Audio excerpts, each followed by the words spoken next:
हमेशा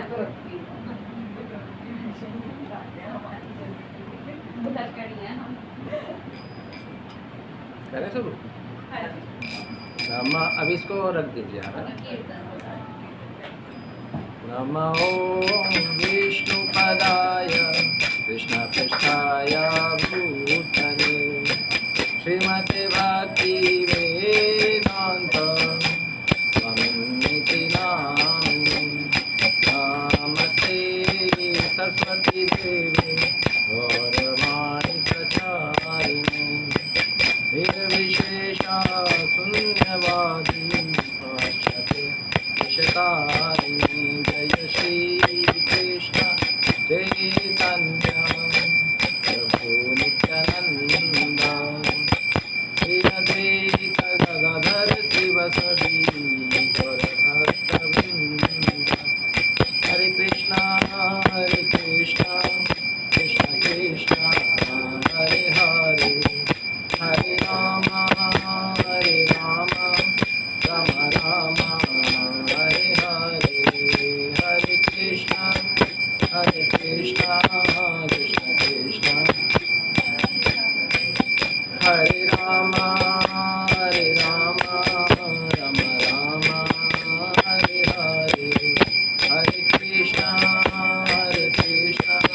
कृष्ण कृष्ण हरे हरे हरे राम राम राम हरे हरे हरे कृष्णा कृष्ण कृष्ण हरे हरे हरे राम राम राम हरे हरे हरे कृष्णा कृष्ण कृष्ण हरे हरे हरे राम राम राम हरे हरे हरे कृष्णा कृष्ण कृष्ण हरे हरे हरे राम राम राम हरे हरे हरे कृष्णा कृष्ण कृष्ण हरे हरे हरे राम राम हरे हरे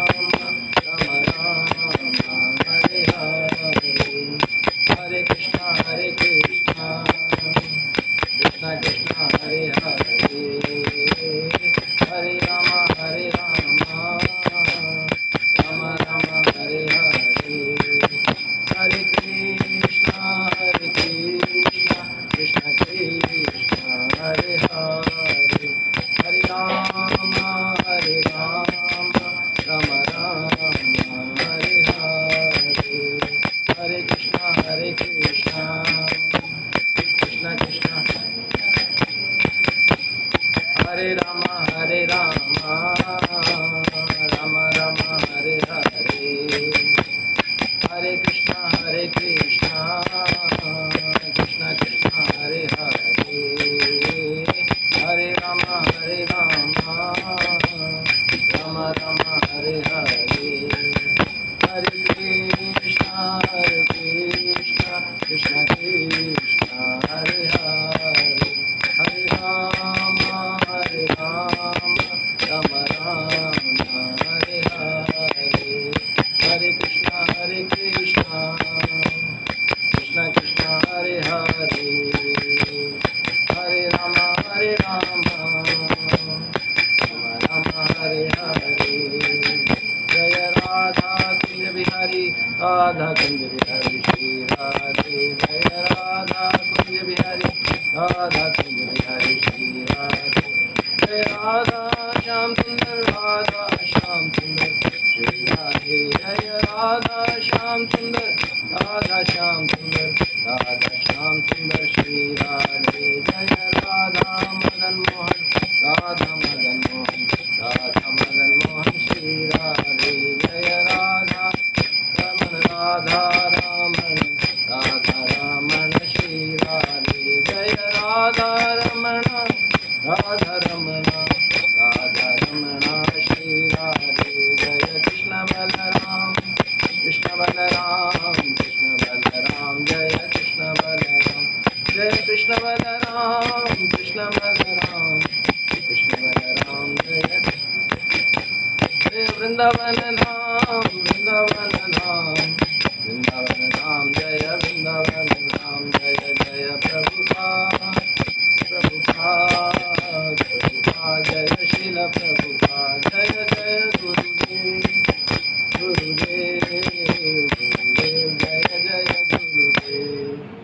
हरिनाम संकीर्तन महायज्ञ की जय। शील प्रभुपाद की जय। निताई गौर प्रेमानंदे हरि हरि बोल।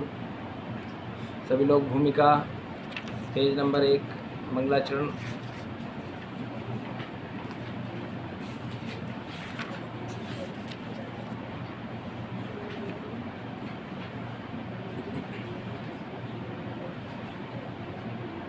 ओम ज्ञानतिम्रान्धस्य ज्ञानाञ्जनशलाकया चक्षुरुन्मिलितं येन तस्मै श्रीगुरुवे नमः। श्रीचैतन्यमनोभीष्टं स्थापितं येन भूतले स्वयं रूपः कदा मह्यं ददाति स्वपदकान्तिकं।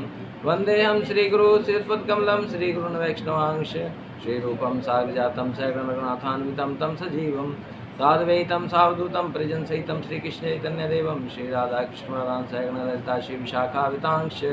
हे कृष्ण करुणा सिंधु दीनबंधु जगतपते गोपेश गोपिका कांतम श्री राधा कांतम नमस्तुते। तप्त कांचन गौरांगे श्री राधे वृंदावनेश्वरी विश्वानुसुते देवी प्रणमामि हरिप्रिया। वाञ्छाकल्पतरुभ्यश्च कृपा सिन्धुभ्येव च पतितानां पावनेभ्यो वैष्णवेभ्यो नमो नमः। जय श्री कृष्ण चैतन्य प्रभु नित्यानंद श्री अद्वैत गदाधर शिवासादि गौर भक्तवृंद। हरे कृष्ण कृष्ण कृष्ण हरे हरे हरे राम राम राम हरे हरे। हरे कृष्ण कृष्ण कृष्ण हरे हरे हरे राम राम राम हरे हरे। हरे कृष्ण कृष्ण कृष्ण हरे हरे हरे राम राम राम हरे हरे। ओम नमो भगवते वासुदेवाय ओम नमो भगवते वासुदेवाय ओम नमो भगवते वासुदेवाय। नारायणं नमस्कृत्यं नरं चैव नरोत्तमं देवी सरस्वतीं व्यासो ततो जयामुदीरये। नष्टप्रायेषु भद्रेषु नित्यं भागवत सेवया भागवतमुत्तम श्लोके भवतिर्भवति नष्टकिं। श्रीमद्भगवद्गीता यथारूप की जय। शील प्रभुपाद की जय। जय गौर प्रेमानंदे हरि हरि बोल।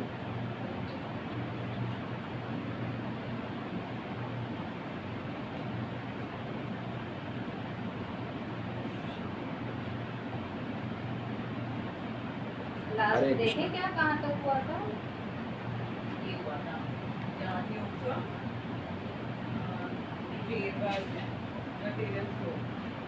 कब की बंदी था भाभी आपके यहाँ?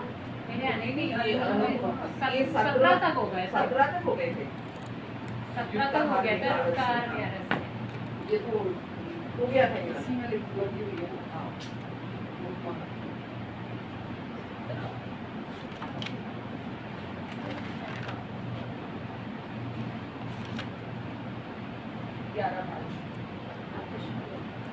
मार्च की अनु भाभी के। हाँ मुझे 11 मार्च की थी उनकी। 11 हो गया जाता था 12 की। यही 10 के बाद हुई थी।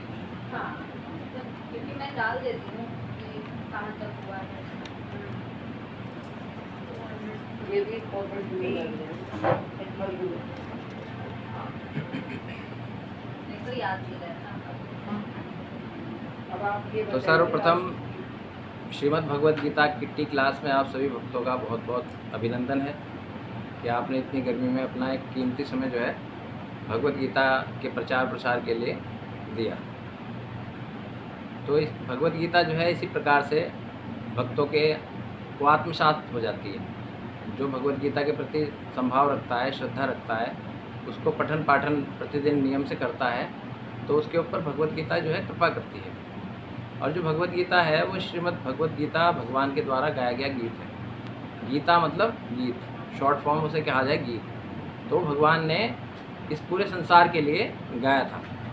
मात्र 45 मिनट में भगवान ने ये भगवद गीता जो है अर्जुन को गाकर सुना दी थी। अर्जुन को कहाँ सुनाई थी? ये कुरुक्षेत्र के मैदान में बहुत भयंकर स्थिति थी। दोनों सेनाएं आपस में लड़ने मरने के लिए तैयार थी और उसके मध्य जो है भगवान कृष्ण ने अर्जुन को ये ज्ञान दिया था। इसे गीतोपनिषद भी कहा जाता है। उपनिषद का मतलब होता है जो ज्ञान ऊपर से नीचे की ओर आता है, मतलब ऊपर से नीचे की ओर आता है। तो जैसे इसमें भगवत गीता में अर्जुन नीचे दिखाया हुआ है कि बैठा हुआ है और भगवान कृष्ण जो है ऊपर से ज्ञान दे रहे हैं। तो इस प्रकार से जो है ये भगवत गीता है, ये बहुत ही अद्भुत और बहुत मतलब क्या कहना चाहिए, रामबाण है एक किस्म से। इसका हर अध्याय जो है वो अपने आप में एक रामबाण औषधि है। जैसे हम बुखार होने पर पैरास्टामोल खाते हैं, गैस्ट्राइटिस होने पर हम मॉसिड का प्रयोग करते हैं, है ना। यदि हमें उल्टी आ रही है तो मोनेस्ट्रॉन का प्रयोग करते हैं, है ना। हेडेक है तो कोई जो है पेन किलर ले लेते हैं। तो इसी प्रकार से जो भगवत गीता के 18 अध्याय हैं वो हमारे जो प्रकृति है, जो हमारा समाज है, उसके अंदर जो बहुत सारे दुर्गुण हमारे ऊपर आ जाते हैं उनका निवारण करने के लिए, या बहुत सारे ऐसे पाप जो हैं जो हम अनजाने में या जानबूझ के कर लेते हैं, उनका निवारण इस श्रीमद् भगवत गीता के द्वारा किया जा सकता है। तो श्रीमद् भगवत गीता मतलब ये नहीं है कि छोटा सा एक ग्रंथ है, ये मैनुअल है। मैनुअल मीन्स ये मतलब जीवन जीने की कला है, मनुष्य को किस प्रकार से अपना जीवन जीना चाहिए। तो जो इस व्यक्ति श्रीमद् भगवत गीता के अकॉर्डिंग अपने जीवन को ढाल लेता है तो उसका इस लोक में भी और परलोक में भी अच्छा ही अच्छा होता है, भला ही भला होता है।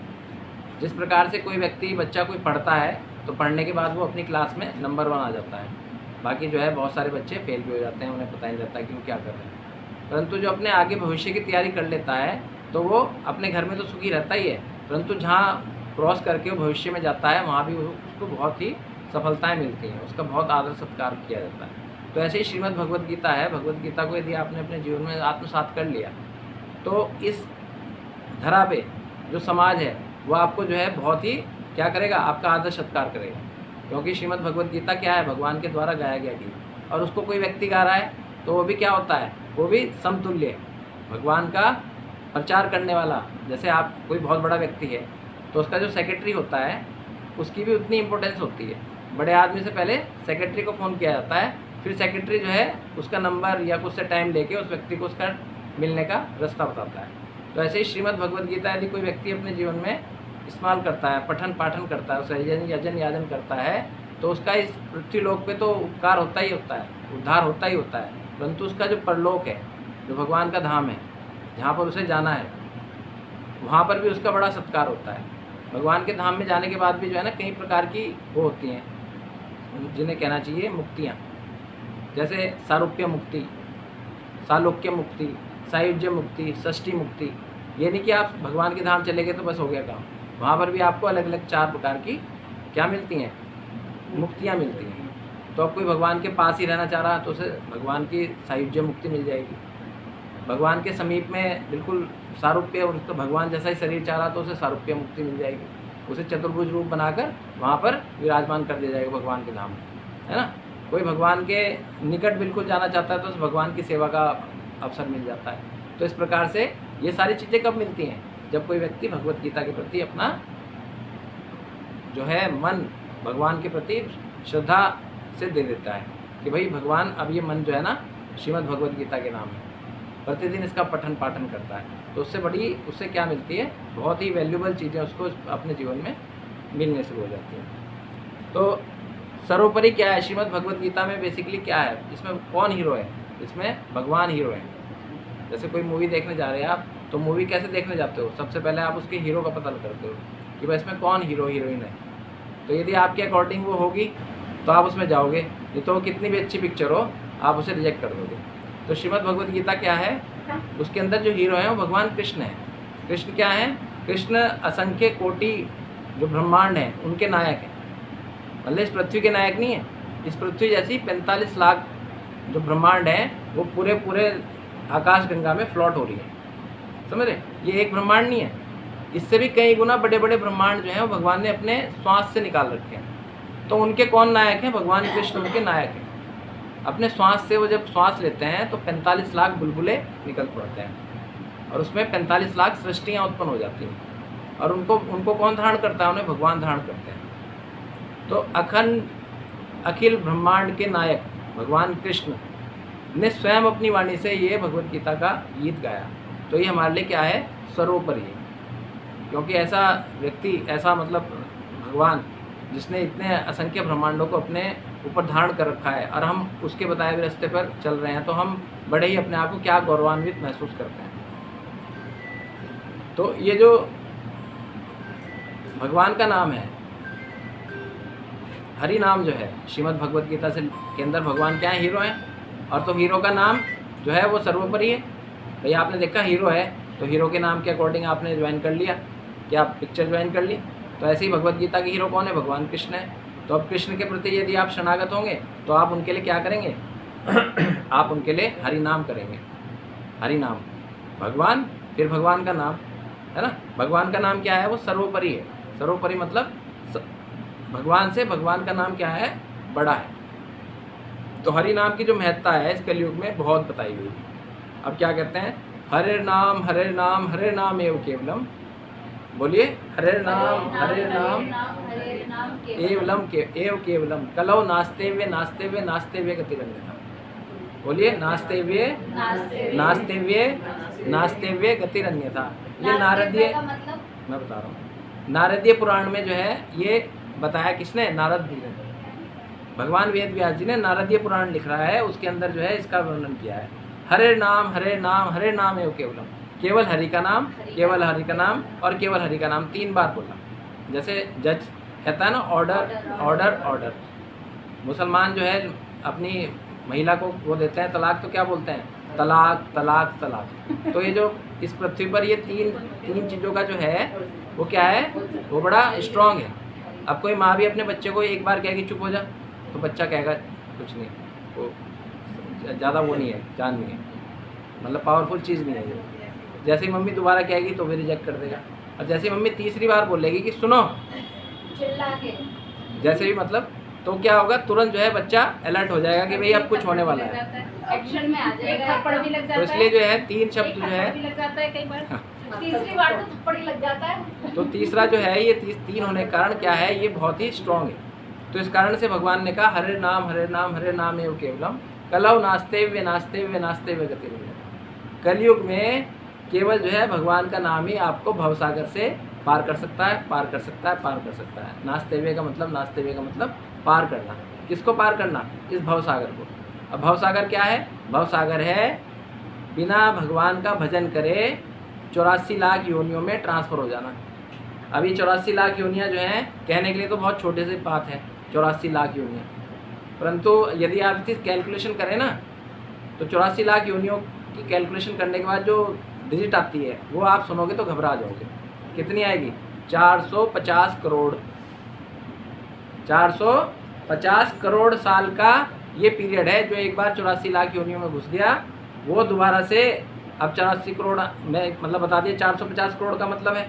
अब 450 करोड़ में आप लगा लो, ये जो कलयुग है इसकी आयु है 4,32,000 साल। कितनी है, 4,32,000 साल का क्या है, कलयुग है।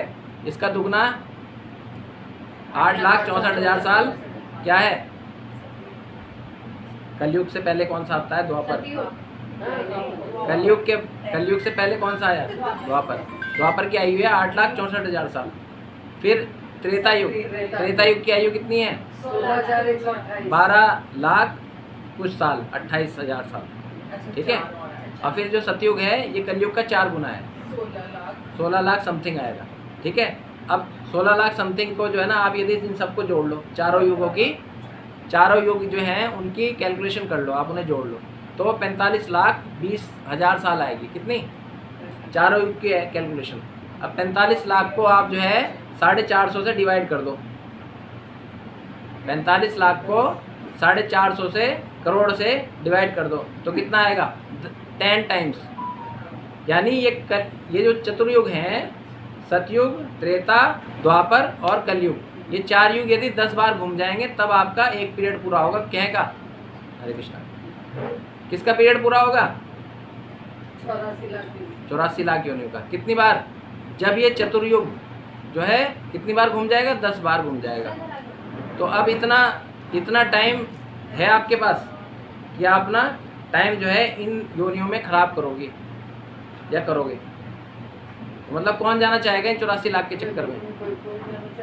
तो अब यदि आप इन 84 लाख योनियों के चक्कर में नहीं पड़ना चाहते तो भगवान ने क्या कहा श्रीमद् भगवद गीता में कि कलयुग केवल नाम आधारा, सुमिर सुमिर नर उतर ही पारा। यदि आपको 84 लाख योनियों के भवसागर में नहीं फंसना तो कलयुग केवल नाम आधारा, सुमिर सुमिर नर उतर ही पारा। तो इस भवसागर से पार उतरने के लिए मात्र एक सहारा है, हरि का नाम, हरि का नाम, हरि का नाम, हरि का नाम, केवल हरि का नाम। इसलिए हम प्रतिदिन 16 माला का जप करते हैं, है ना। हमें कंपलसरी है, प्रिस्क्राइब ड्यूटी है हमारी कि हमें प्रतिदिन 16 माला का जप करना चाहिए। 16 माला का जप हम क्यों करते हैं? 16 माला का जप हम इसलिए करते हैं क्योंकि भगवान ने हमें 27 से 30,000 सांस प्रतिदिन दी हैं। तो जो व्यक्ति 27 से 30,000 सांस प्रतिदिन लेता है तो उसका एक कर्तव्य बन जाता है कि हे भगवान, आपने मुझे जीवन 24 घंटे के लिए जो दिया है, इसमें आपने मुझे 30,000 सांसें दी, तो मेरा कर्तव्य बनता है कि मैं 30,000 ना तो आपके ले ही लूँ, जिससे कि भगवान आप अगला जो दिन आने वाला है उसकी सांसें भी मुझे आप दे दें। तो इसलिए भक्त क्या सोचते हैं कि मैं भगवान का इस दिन का कर्जा उतार दूँ। तो इस कारण से हम प्रतिदिन 16 मतलब 30,000 समथिंग भगवान के नाम लेते हैं। तो इस कारण से क्या होता है, ये जो आपका अकाउंट है, 2 प्रकार के अकाउंट होते हैं। एक तो कार्मिक अकाउंट होता है, एक आध्यात्मिक अकाउंट होता है। ये जो कार्मिक अकाउंट होता है इसमें आपके लाखों करोड़ों अरबों रुपए रखे होते हैं, परंतु ये आपके बाद जो है मिट्टी हो जाते हैं।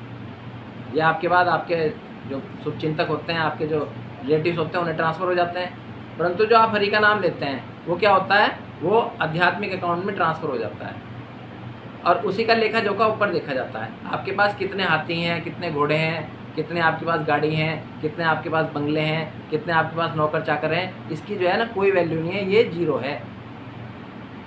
और यदि आपके पास नाम की संख्या है, नाम का अकाउंट है, तो फिर क्या है, फिर आपका ऊपर जो है ना अकाउंट ये देखा जाएगा। ये भी नहीं देखा जाएगा कि आपने किसके लिए क्या करा, कितनी लड़कियों की शादी करी, कितने भंडारे कराए, कितने जो है ना आपने मंदिर बनवाए, कितना मतलब आपने जो है ना कोड़ियों को खाना खिलाया, मतलब ये भी नहीं, इसका भी नहीं कुछ काउंट होता।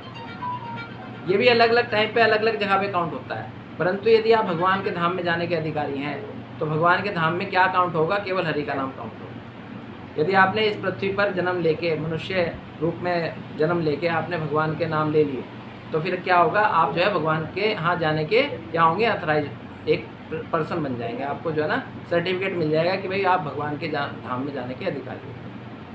तो कहते हैं हरे नाम हरे नाम हरे नाम एव केवलम, कलो नास्ते हुए गतिरन्य था। फिर कहते हैं कलयुग केवल नाम आधारा, सुमिर सुमिर नर उतर ही पारा। कलयुग में केवल नाम के नाव पर चढ़कर ही व्यक्ति जो है इस भवसागर से क्रॉस कर सकता है, और कोई दूसरा रास्ता नहीं है। अब चैतन्य महाप्रभु इस धराधाम पर आज से 550 वर्ष पूर्व आए बंगाल में। चैतन्य महाप्रभु कौन है? कलयुग के अवतार हैं। कलयुग में एक अवतार होगा, कल की अवतार, जो कि आज से कब होगा, अभी जो है 4 लाख, हो गया अभी कुछ नहीं हुआ, ये सब ढोंग है, उल्टी सीधी बात है। पिक्चर में ये सब जो है ना उल्टी सीधी बातें हैं, इन पे बिल्कुल ध्यान उल्टी सीधी दें। है, हमारे सनातन के साथ खेल है। कलयुग जो है उसकी आयु कितनी है, 4,32,000 साल, और उसमें भी 5,500 साल निकले हैं। तो कितने हो गए, 4,32,000 साल में से यदि आप 32,000 साल में से घटाओ कितने, 5,500 साल, तो अभी 4,27,000 साल अभी और बच रहे हैं इसके। और अभी केवल जो है ना द्वापर की संध्या चल रही है, तभी ये आपके घरों में कीर्तन हो रहा है, ठीक है। अच्छा प्रभु जी, हाँ, अभी क्या चल रही है प्रभु जी? 15,000 साल की छाया चल रही है, संध्या काल। अच्छा। जब कोई युग जाता है तो अपनी संध्या काल होती है उसकी। जैसे दिन निकलता है ना, दिन के टाइम जो है लालिमा रहती है तो बहुत अच्छा माहौल होता है, फिर दिन निकल जाता है तो बहुत हाहाकार सा मच जाता है, गर्मी हो जाती है बहुत। परंतु ये जो युग है द्वापर युग, जिसमें भगवान कृष्ण स्वयं आए थे, तो उसका क्या चल रहा है, अभी संध्या काल चल रहा है। ये 15,000 सालों तक संध्या काल चलेगा। मतलब अभी आपके पास 9,500 साल और हैं। 9,500 साल तक पूरा बहुत ही भगवत चर्चा, भगवत कीर्तन, मतलब बहुत बढ़िया बढ़िया धार्मिक कार्य इस पृथ्वी पर होंगे। उसके बाद कलयुग शुरू होगा। उसके बाद जो है ना इतना भयंकर कलिकाल आएगा कि आप मतलब सोच के भी परेशान होंगे। 12 साल की तो आयु हो जाएगी, है ना। 12 साल की जिस टाइम कुत्ते की आयु है ना, उतनी आयु एक मनुष्य की हो जाएगी, और 2.5 फीट उसकी हाइट हो जाएगी। वो एक छोटे से बेर के पेड़ पे भी क्या करेगा, सीढ़ी लगाकर चलेगा। इतनी स्थिति हो जाएगी खराब, और वो बिल्कुल भी भगवान का कोई काम नहीं करेगा। उसे भगवान के नाम से ना चिढ़ हो जाएगी, बहुत गंदे गंदे काम करेगा। तो इतना गलत समय जो है अभी आने वाला है। तो आप अपना ये 9500 साल के अंदर ही इससे मृत्यु लोक दुखालय में शाश्वतम जो ये घर है, दुखों का जो घर है, इससे अपना छुटकारा पालो, यदि आप एक सही मतलब मानसिकता वाले व्यक्ति हैं। और यदि नहीं समझोगे इस चीज़ को तो फिर पुनरपि जननम पुनरपि मरणम पुनरपि जननी जठरे शयनम, बार बार आपको किसी न किसी माँ के गर्भ में आना ही पड़ेगा। मनुष्य की माँ में आना पड़ेगा या किसी जीव की माँ में आना पड़ेगा, मतलब गर्भ में तो आना ही पड़ेगा। तो और गर्भ में जो है ना बहुत कष्ट होते हैं, एक तरह से दूसरा ही जन्म होता है। तो इस कारण से जो है बार बार इस मृत्यु लोक में आके माँ के गर्भ में आने से बढ़िया है कि एक बार भक्ति करके छुटकारा पालो। किससे? इस जन्म मृत्यु के चक्कर से। जन्म मृत्यु जरा व्याधि, ये जो 4 प्रकार की हमारे साथ घटनाएं लगी हुई ना, बार बार हमें जन्म लेना पड़ता है, बार बार हमें मरना पड़ता है, बार बार हमें जो है ना बूढ़ा होना पड़ता है, बार बार हमें मृत्यु आती है। तो ये सब क्या है? ये जो है एक तरह से हमारे ऊपर थोपे हुए कष्ट हैं। तो हमें इन कष्टों से निवारण हमें कैसे मिलेगा? केवल हरि का नाम लेने से ही हम इसको निवारण कर सकते हैं। तो चैतन्य महाप्रभु कहते हैं कृष्ण वर्णम तुषाम कृष्णम संगोपसंगम पार्षदम यज्ञ संकीर्तनम प्राये यज्ञन्ते ही सुमेधसा। क्या कहते हैं? कृष्ण वर्णम तुषाम कृष्णम, भगवान कृष्ण और राधा रानी का युगल रूप लेके कौन आए? चैतन्य महाप्रभु आज से 550 वर्ष पूर्व जो है इस धराधाम बंगाल में अवतरित हुए। वो भगवान राधा कृष्ण का युगल अवतार है। ठीक है, उसका जो वो है लिटरेचर जो उसके बारे में बताया गया है वो श्रीमद् भागवतम में इसका जिक्र किया गया है। क्योंकि श्रीमद् भागवतम क्या है? एक बहुत बड़ी भविष्यवाणियों की बुक है, बहुत भविष्यवाणियाँ उसमें हुई हुई। ये जो अभी हो रहा है ना, ये जो 2026 से 2032 तक का जो चलने वाला है काम, ये जो बहुत लड़ाई झगड़े हो रहे हैं ना, तो ये भी सारी की सारी भविष्यवाणियाँ भागवतम में की गई है ना। मुसलमानों के बारे में, क्रिश्चियंस के बारे में, चाणक्य के बारे में, सबके बारे में जो है ना। ये जो बुद्ध भगवान हुए कलयुग में, जो बुद्ध का अवतार हुआ आज से 2500 साल पहले भगवान बुद्ध भी आए ना, ये भी इसका भी जो है उसमें अवतार का जिक्र है। और 2 बुद्ध हैं। अब आपको तो एक ही बुद्ध के बारे में पता है ना, कौन बुद्ध है? एक कौन बुद्ध है? आप किसके बारे में जानते हो? गौतम बुद्ध के बारे में जानते हो ना। और जो भागवतम के बुद्ध हैं वो कौन है, पता है किसी को? तो ये जो ये बुद्ध हैं, गौतम बुद्ध और भगवान बुद्ध अलग अलग हैं। भगवान बुद्ध, हाँ, ये जो बुद्ध धर्म है, ये विश्व नहीं, ये जो भगवान बुद्ध हैं और जो ये गौतम बुद्ध हैं, ये 2 अलग अलग हैं। जो भगवान बुद्ध हैं वो तो भागवतम के बुद्ध हैं, वो भगवान के साक्षात अवतार हैं। और ये जो गौतम बुद्ध हैं, इनके कारण ये जो सारे की सारी कंट्रीज बुद्धिज्म बनी हुई ना, ये बनी हुई है, ये इनके कारण बने हुए हैं। तो बहुत सारे लोग देखे होंगे बौद्ध धर्म को अपना लें, तो ये बौद्ध कौन है? ये गौतम बुद्ध वाले बौद्ध हैं। ये शास्त्रों के आधार पर जो भागवतम में जो लिखे हो बुद्ध भगवान है, उनके वो नहीं है। तो इनके नियम और जो भगवान बुद्ध के नियम है वो डिफरेंट है, अलग अलग है। तो इसलिए जो है, इसलिए भागवतम में इस चीज़ का बिल्कुल सब चीज़ क्लियर लिखी हुई है। तो शंकराचार्य जी ने क्या करा, आके इन दोनों को मिला दिया, गौतम बुद्ध को और भगवान बुद्ध को मिला के परोस दिया लोगों को। तो इससे क्या हुआ, लोग जो है ना मांस खाने लगे। कहते हैं कि भाई हमें तो बुद्ध ने कहा कि हम जो बुद्ध हैं वो ऐसा करते थे, तो हमने शुरू कर दिया। परंतु जो भगवान बुद्ध का अवतरण हुआ था वो इस पृथ्वी पे मांसाहार को ख़त्म करने के लिए हुआ था। तो इस कारण से मतलब ये सब चीज़ें गलत हो गई। तो इस प्रकार से भगवान चैतन्य महाप्रभु राधा रानी और कृष्ण का युगल रूप लेके इस धराधाम पर आए और अपने साथ 5 पार्षदों को लेके आए। ये संकीर्तन ये देख रहे हैं ना आप, इसमें चैतन्य महाप्रभु और नित्यानंद प्रभु जो हैं वो नृत्य कर रहे हैं, कीर्तन कर रहे हैं। ठीक है, तो ये कौन है? ये सब इनके पार्षद हैं। पार्षद कौन? ये ऊपर से ही भगवान के धाम से ही आए हुए हैं सारे। कोई राधा रानी है, कोई नारद जी है ना, कोई उनकी मंजरी है, कोई बलराम जी हैं। इस तरीके से ये सारे के सारे कौन है? ये भगवान के पार्षद हैं। और ये कब आए? आज से 550 साल पहले बंगाल में नदिया ग्राम में मायापुर में ये पधारे। तो इनसे ही ये इस्कॉन सोसाइटी जो है ये मूवमेंट स्टार्ट हुआ। इन्होंने ही हरे कृष्ण महामंत्र जो है वो हमें दिया। तो अब क्या होता है, जो ये 4 युग हैं इनके अंदर अलग अलग क्या है, प्रक्रियाएं हैं, विधियां हैं भगवान को पाने की। तो उसके ऊपर जो है एक श्लोक आता है, क्रतोऽध्यायतो विष्णु त्रेतायाम यज्ञते मखा द्वापरम परिचर्चायां कलो तदिहरि कर कीर्तनात्। तो सतयुग में क्या बताया, भगवान विष्णु का तपस्या ध्यान करने से भगवान की प्राप्ति होती थी। सतयुग में आयु कितनी थी, 1 लाख साल। कितनी आयु थी, 1 लाख साल की आयु होती थी किसमें, सतयुग में। तो उसमें जो है ना तपस्याएं होती थी 30,000 साल, 10,000 साल, 5,000 साल, है ना, 40,000 साल, इतनी तपस्या करा करते थे लोग, तब जाके भगवान प्रसन्न हुआ करते थे। फिर आया, जब हमारी आयु कम होती है तो हमारी तपस्या भी कम होती है। हाँ तपस्या होती तो है, भगवान प्रसन्न क्यों नहीं है? अभी बता रहा हूँ, तपस्या- इस क्वेश्चन पे आ रहा है। तो अब जो है आपने सतयुग में क्या करा, भगवान की, विष्णु की बड़ी तपस्या करके भगवान को पा लिया। फिर आया सतयुग के बाद क्या आता है, त्रेता युग, है ना। त्रेता युग में क्या हुआ, त्रेता युग में जो है यज्ञों की बड़ी महत्ता थी, बड़े बड़े यज्ञ हुआ करते थे। जैसे भगवान राम ने उसके पिता ने क्या करा, पुत्रेष्टि यज्ञ कराया, है ना। जो एक अश्वमेघ यज्ञ हुआ करता था, यदि कोई व्यक्ति 100 अश्वमेघ यज्ञ कर लिया करता था तो इंद्र को जो है ना पदवी छोड़नी पड़ती थी। इंद्र को अपना राज्य छोड़ना पड़ता था कि भाई अब नया इंद्र आ गया। तो वो क्या करता था, घोड़ा चोर करता था। अश्वमेघ यज्ञ का जो घोड़ा था उसे चोर लिया करता था। तो इंद्र क्या है, घोड़ा चोर है। वो कभी भी किसी के यज्ञ को पूरा नहीं होने देता था, कि जैसे यज्ञ पूरा होगा तो क्या होगा, उसको पद छोड़ना पड़ेगा। तो उस चक्कर में वो क्या करता था, किसी भी व्यक्ति का घोड़ा चुरा लिया करता था। तो क्या था, घोड़ा चोर।